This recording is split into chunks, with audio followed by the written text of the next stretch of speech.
Salutare toată lumea și bine v-am la un nou episod de fapt, primul episod din seria noastră din seria care vom avea de Extreme Car Driving Simulator. Îi mulțumesc celui care s-a abonat primul, Andrei Dumitru. Pe mine contul meu de YouTube se numește Nicolae Dumitru, dar vă gândiți voi în felul ăsta. Nu e nicio asemănare, e practic nicio asemănare. Și voi vorbi despre el, mi-a lăsat câteva date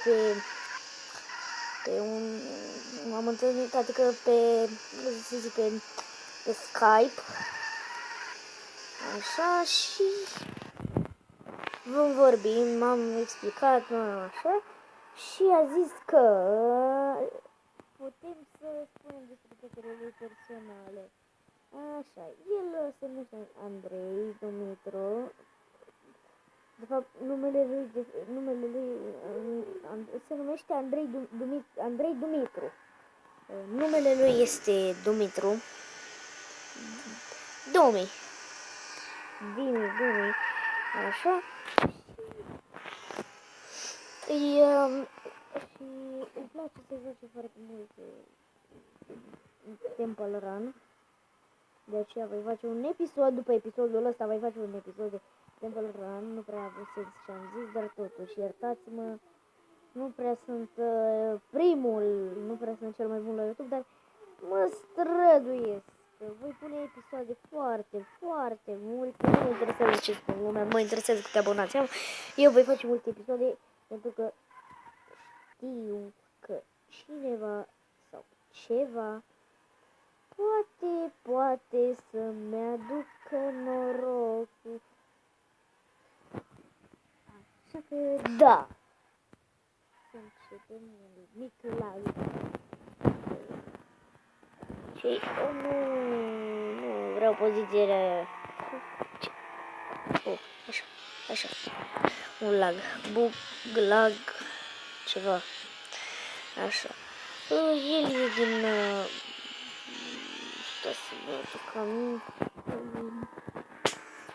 El e... Stați puțin. Mi-am notat pe un carnețel, îmi pun pauză.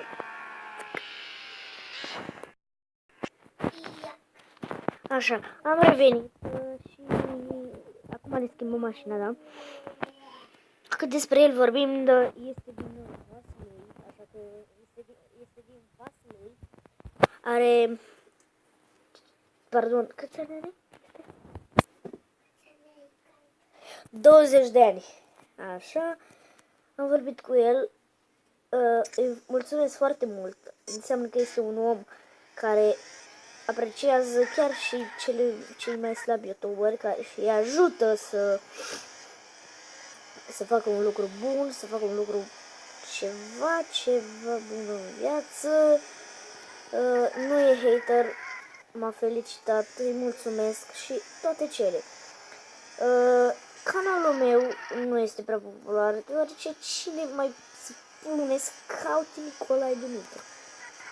Așa că s-ar putea să-mi schimb numele de YouTube în Lox Gaming, nu, în Exotic Games și în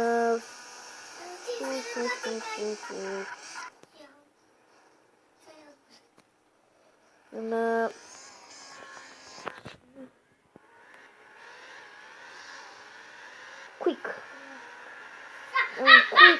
Da, domnilor, în Quick.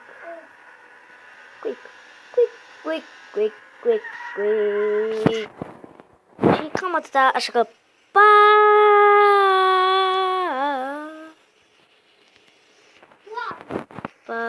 boși.